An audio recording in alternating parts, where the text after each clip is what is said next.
Look at their body and listen to their words. These are the two things that you need to pay attention to if you want to decide, and yes, I do mean decide, are they a loser or are they a winner? And there are going to be some people who've clicked onto this video who are already crossing their arms and saying, Jordan, I thought you were a trauma-informed, compassionate, therapeutic figure. How can you possibly judge people into losers and winners? Well, guess what? I'm just doing what you're doing with simpler language. The most spiritually enlightened, highly compassionate people that I know will typically use this kind of language. They'll say high consciousness or low consciousness, high vibration or low vibration. You are just playing a word game. You are actually talking about losers and winners. You are talking about good and bad.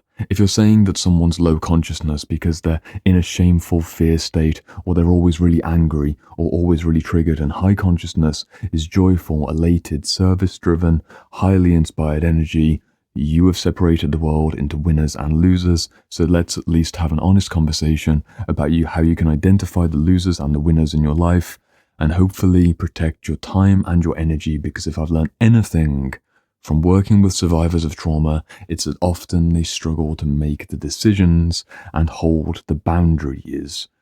And that's what I need to try and bring forwards in this video. I want you to have the ability to judge a book by its cover, because sometimes we have been discouraged for far too long through gaslighting or manipulation to not be able to make the connection between what we're seeing and what we're feeling and actually move forwards and just get away from people that are no good for us.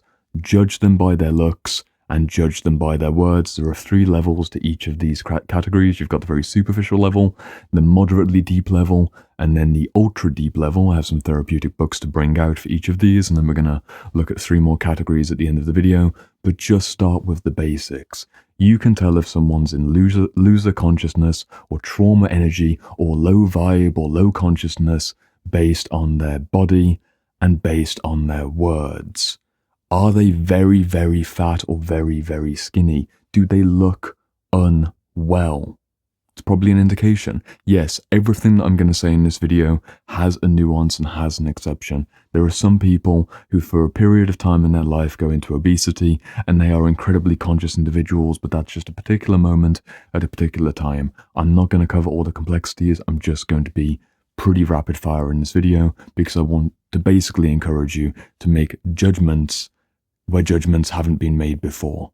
You have the ability to judge, and if you think that you're not judging and you have some kind of internal adversarial shadow hostility around that idea of making judgments in the world, just let this be a moment where you please just let it through. I mean, today's question is literally, I'll bring it up on the screen, how to throw out loser people from life and attract only valuable friends who have a positive mindset. We're weaving in the ideas, positive mindset, negative mindset. It's a super common idea, superficial level with the body. How do they look? Are they overweight? Are they underweight? What are they doing with their body? Are they eating junk food? How are they treating their body? The more moderate and more interesting level of depth is how does their skin look? How do they smell? How are they put together? Are they grooming themselves? All of these small things, all of these small acts of self-care do indicate some degree of consciousness.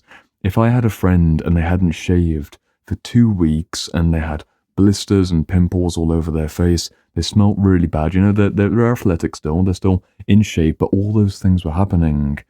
It's likely an indication that something's going wrong in their life. I don't know what that might be. This is, again, the first 5 seconds of making that initial assessment and an initial judgment, which in most cases is quite right, and I know it's a triggering conversation.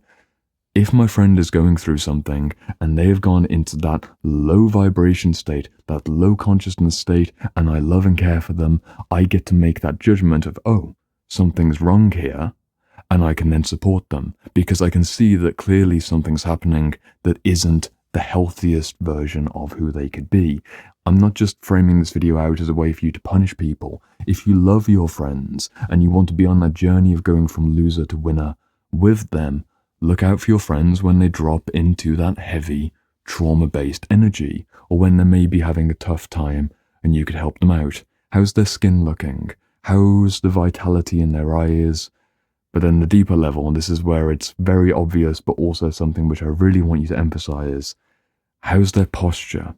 How's their body language? With books like Depression and the Body by Alexander Lowen, also the author of The Voice of the Body. I've not written this book, I've recommended this book many times on this channel. If you look into the language of the body, which is making this connection towards language itself, you will see that language and mindset and all kinds of internal narratives show up in the body. I'm presenting body and language as if they're two different things, but they're actually not. Sometimes people can try and escape from the actual internal reality by putting on a facade of being well put together, but their language will fail them. At other times, they have wonderful language, but their body will fail them. We'll come back to that in just a moment. Look at their posture. Look at how they're holding themselves. Are they in that depressed, slumpy energy? Are they anxious and fidgety? What's happening? Do they have control over their own body? And secondly, what does their language look like? Superficial level language analysis. Are they complaining? Are they gossiping? Are they in that kind of poop eating energy where they love feeding on negativity? What's going on with them? What's going on with their language? It's something worth paying attention to. If I've noticed anything through spending a lot of time online and messages with people from around the internet, you can tell a lot about someone based on the level of their articulation, at least in that first judgment. Think about it. There's a big difference between someone coming up to you on the street and they politely and respectfully say, "Excuse me, I noticed you walking by and I wanted to stop you for a moment and just compliment you on your dress," versus, "Oi, you look fit, let's go for a drink." Or alternatively, someone comes up to you on the street and they say, "Excuse me, sir, I noticed that you looked fantastic today and I really like that watch. Do you have just 2 minutes to consider a charity which would really support your blah, blah, blah, blah, blah," versus, "Oi, blah, blah, blah, blah." Like, so obvious. We have these experiences throughout our daily life, and you are always judging people within seconds based on their language. And if their language is tied to their body, which it is, you then notice the patterns even stronger. I've got this wonderful book here called Metaphors We Live By, which is something that I've been exploring because I use a lot of metaphors in my therapeutic practice. Got a variety of different books, actually. I might as well bring them out, where this is like a bonus section for therapists, how you can use metaphors to inform your practice. This one's called Metaphor Therapy. Don't know if it's going to come up, but there's a variety of different ways that we can use language to shape internal reality. And if you've done any research about levels of consciousness or how different states of consciousness have different emotions, you will see that language correlates to matter. If someone has a positive internal image of themselves and they have positive self-talk, they are much more likely to be able to stand up straight and look after their body because their language becomes their flesh and their flesh reflects their language. This is the crucial point for this entire video. You will be able to discern winners from losers within the first 5 to 10 seconds of meeting them. Most of the time, 80% degree of accuracy. In some cases, you'll need many minutes and maybe a few hours for special cases, but you will be able to know how has their language affected their flesh and how does their flesh indicate maybe a pretty poor internal reality structure. It seems obvious to me, but it maybe seems confronting and triggering to other people that this would be something that would support you. But today's questioner said, how can I start attracting higher quality people into my life who have a more positive mindset? Well, firstly, you need to know how to look out for that which you don't want, and don't gaslight yourself into thinking that you're not seeing reality clearly. You know what?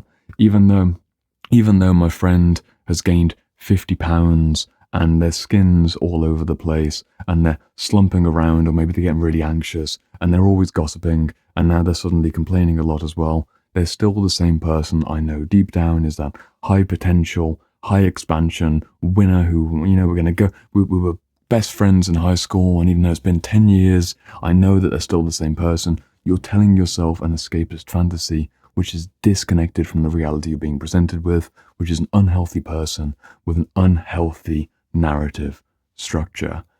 Doesn't mean that you need to hate that person.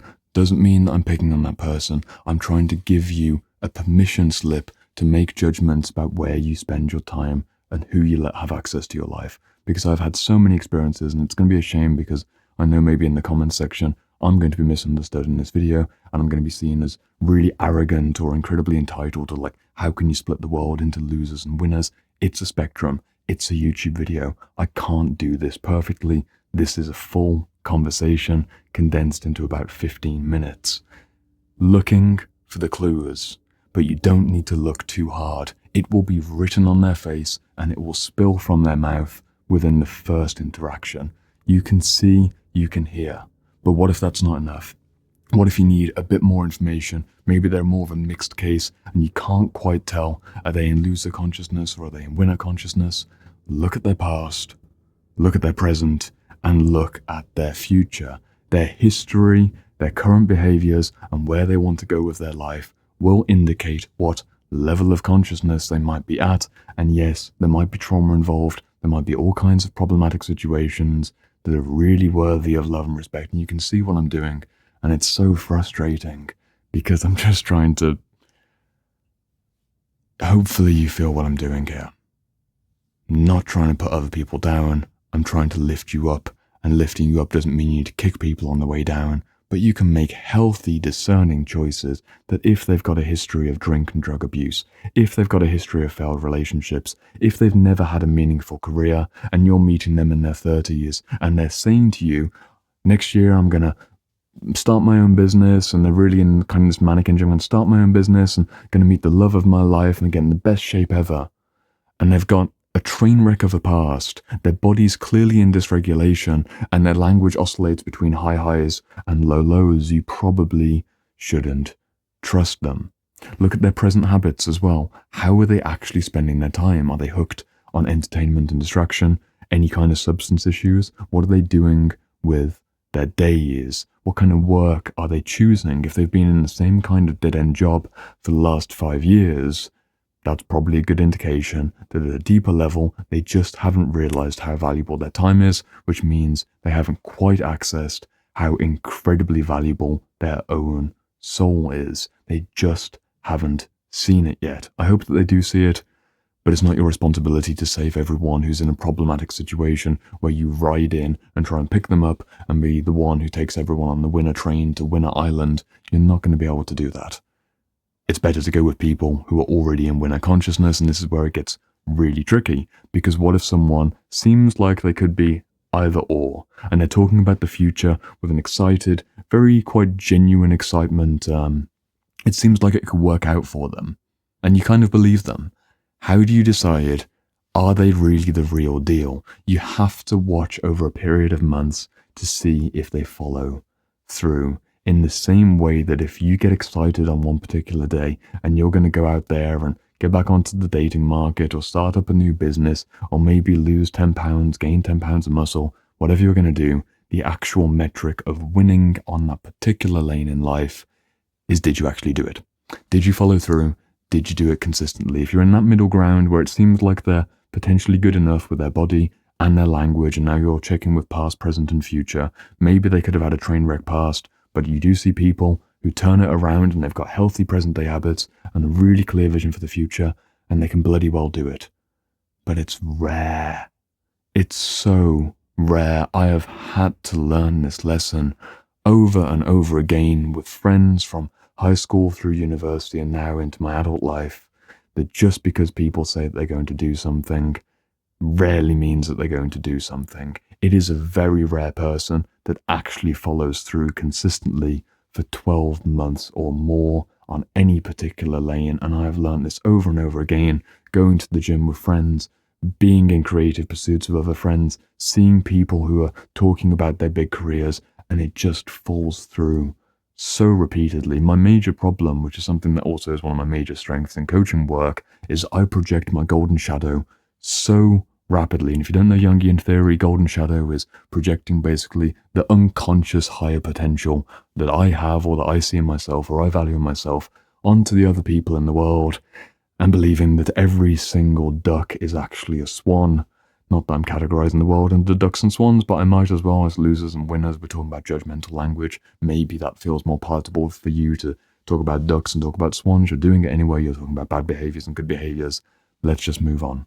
Language games, rhetoric complexity. I have learnt this lesson so many times. Unfortunately, this is actually one of the great strengths of being a coach, is that I get to healthily and positively project my golden shadow onto a client, and they work with it and they grow into their golden shadow based on their reflections of what they actually want to do. It's not all fantasy, it's not just all projection. I bring that default tendency, my almost traumatic blind optimism and hope for the future, into the coaching space, and it's very beneficial. But these are people who have self-selected to raise their hands and say, hey Jordan, I want to work together intensely for 4 months, and then they've gone through the interview process, and then we've made the commitment, and they've paid a fair amount of money, they're paying a fair amount of time, and we're working together very intensely. There's a very high probability that they are indeed that kind of person, which makes it appropriate for me to project. But I've gotten it so wrong so many times with so many people, and I likewise needed to learn that lesson of not letting my compassion, not letting my feeling the best for them and wishing the best for them, and maybe I'll just give them another 4 or 5 hours to try and get them through this thing yet again. I have had to learn to honor the more rigid, more boundaried part of me that doesn't let everyone get access to me and doesn't accept all standards of behavior, because it just has never worked. It's never worked. What do you do if it's a family member, or it's a close friend, or maybe your romantic partner, and you're noticing them slipping into loser energy and you want to be on that winner path? What do you do if it's you who's slipping into loser energy? You consistently pull yourself back up, and that takes many months of doing winner things rather than loser things, and it's almost comedically imprecise to separate into winner things and loser things. But I don't think I need to go into classic self-development video to say that these are the winner habits and these are the loser habits. The kinds of people that watch my videos on YouTube are usually quite intelligent, quite intuitive individuals. You know what they are: healthy habit, bad habits, healthy consciousness, bad consciousness. It's permission slip to only accept the best in both yourself and what you hold for other people, but then also not getting swept up in a naive optimism that someone can show up completely out of shape with really bad language and really shameful, really hating self-talk, with a train wreck of a history, with a car crash of present behaviors, and a plane crash in the making of the future, which is going nowhere. It's not even getting off the runway. The plane hasn't even taken off. They're just coasting until they break down. You're not going to let those people in your life. They're not going to stay in your life, because you deserve better. I want that for you. I want you to have that feeling of, that's not someone that I relate to, because if you take this kind of consciousness for enough years, you don't need to be in the kind of energy that I've played into throughout this entire video, which is me being more dramatic and more theatrical for attention span. You just have a very relaxed, this is what it actually feels like. You get a message from someone and you know intuitively, this person doesn't seem very healthy. I'm not going to engage with them. Or maybe, 10 of those instances happen. This person doesn't feel healthy. I'm not going to engage with them. It's a 2-second process, and then that 11th person comes along and they seem quite healthy, but you start to notice they have really bad language, or actually there's something really bad about their past and there's a gap in the future. You're empowered to make the decisions based on the information that's presented to you, to not waste your time. And shadow work invitation, you also need to do that with yourself. You need to look in the mirror. You really need to look for these things. Notice when you're gaining or losing weight. Notice when your skin's breaking out or your posture's getting slumped. Notice when you're low energy. Notice when you're slipping into old regressive patterns. Doesn't mean that you're a loser. Doesn't mean that you now need to identify with that label. But just notice where it's more loser energy, if you don't like that language, low consciousness energy, low vibration energy, low awareness living. We're playing the same game, be you a spiritual person or a more classic self-development bro. It's the same exact philosophical game. You're always going to be playing it. That's the world of duality. You can't non-dualistically escape towards a world of non-judgments, because you will live inside of an ego structure which has a dualistic concept baked into the very core of how that all works. You just won't escape it, so you might as well bring it to consciousness and make it as conscious as possible, and then eliminate the charge by not fighting yourself against this, I need to make judgments in the world. If I was really caught up with, I can't can't possibly say, no, I can't possibly say that they're a bad person or that they're an unhealthy person. I should be really compassionate. Clearly they're 300 pounds and clearly they've got very venomous language. But I'm sure they're just going through something because they've experienced trauma. Yes, that's very likely to be true, but also am I the one to really deal with that? No. I'm not the one to deal with that. I'm not the one who needs to be exposed to that. There are more important things for you to do with your time. And if you want to look towards winner consciousness, if you want to attract people with more positive mindset, you need to be very, very strongly boundaried about who gets your time and who gets your attention and where you focus. And eventually you attract a friend circle of people who are more or less only winners. And that depends on your particular criteria. Maybe my bias throughout the whole video, wrapping it up now, has been that I value physical health and physical vitality and clear-minded articulation to such a high degree because they're identity constructs that I particularly relate to, and that's my metric for is someone a healthy person. That could be true. It's probably true to a significant degree, but also if I look at all of my close connections, all of my close friends, and even my clients, the clients I've worked with for the last few years, physical health and good positive talk are usually the foundations, which I just don't experience reality outside of that. I've almost created a wonderful application chamber of healthy, positive-minded individuals because I also honor that boundary of myself. My close male friends, for example, they're not overweight, gossipy individuals. I was going to swear there, try not to swear on YouTube. I think I've said the point. That's the end of the video. There's nothing more to share. Permission slip. If you see loser behaviors, as reflected in body and language, just stay away and then do the opposite. It's so obvious and so simple. But that's all I can share. Enjoy the books if you want to enjoy the books. These books are on the body. And there's some books on metaphors. I don't know if this video is worth it, to be honest. Maybe I've just created a firestorm in the comments, in which case I need to get a very big extinguisher and go and put that out. But if you have a positive reflection, please do leave that in the comments, and I'll see you on the next video. It's over here.